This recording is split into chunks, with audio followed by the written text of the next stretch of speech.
Օձունի Սուրբ Մարիամ Աստվածածին եկեղեցու շինարարական աշխատանքները կառուցողական փուլում են գտնվում։ 2014 թվականին վերսկսված աշխատանքների ընթացքում արդեն շինարարները հասցրել են ավարտել եկեղեցու հարավային հատվածի ծածկի աշխատանքները։ Նաև պատերի վնասված կամ բացակա քարերն են փոխարինել նորով։ Այս պահին շինարարներն աշխատում են եկեղեցու արևելյան հատվածի ծածկի վրա։ Աշխեգ Գարեգին Մանուկյանը նշում է, որ շինարարությունն իր նորմալ հունով է ընթանում եւ անգամ եղանակային պայմանները որևէ խոչընդոտ չեն հանդիսանում։ Այս պահին եկեղեցու շինարարության վրա աշխատում է 8 մարդ։ Արդեն սկսել ենք ֆրանտոնների ծածկերը, կարնիզերը, քիվերը ամբողջությամբ համարյա շարված են, սկսել ենք ծածկերի մշակումը ու շարը։ Աշխեգը նշում է, որ այս փուլի համար նախատեսված աշխատանքներն ավարտին կհասցվեն սահմանված ժամկետում, այսինքն մինչև 2014 թվականի հոկտեմբերի 25-ը։ Օձունի հոգևոր հովիվ Տեր Վրդանես Քահանա Բաղալյանը հետևում է եկեղեցու շինարարության ընթացքին, ասում է, որ թե մշակույթի նախարարությունից ու թե Մայր Աթոռ Սուրբ Էջմիածնից պարբերաբար վերահսկողություն է իրականացվում։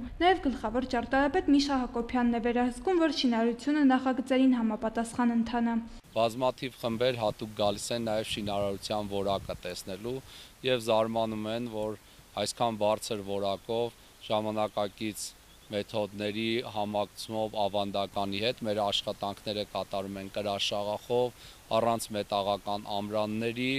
եւ պահպանելով հայկական այդ վաղ միջնադարյան վերականգնողական արվեստի, կառուցողական արվեստի լավագույն ավանդույթները։ Տեր Վրդանես Քահանա Բաղալյանը վստահ է, որ շինարարները նախատեսված ժամկետում ավարտին կհասցնեն աշխատանքները։ Այս փուլի ավարտին անմիջապես հաջորդելու են եկեղեցու բակի ու արտաքին սյունաշարով սրահների բարեկարգման աշխատանքները։ Արած աշխատանքները անիմաստ կլինեն, եթե սրահները ամբողջությամբ չվերականգնվեն, որովհետև սրահները ոչ միայն որպես աղոթասրահ գավիթը մեզ ծառայում է, նաև անձրևների ժամանակ ծածկի է վակուում եղողների, այլ նաև լուծում է եկեղեցու ամրության խնդիրը, հենման մակերեսն է ավելանում եւ նաև ջրահեռացման խնդիր է լուծում, որպեսզի այս հիմքերը նորից ջրի պատճառով անձրևաջրերի կուտակումների նորից չքայքայվեն եւ ջուրը եկեղեցու բուն պատերից աղոթասրահի հեռանում է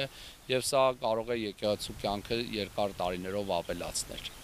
Էմմա Պետրոսյան, Վահե Աղամյան, լուրեր։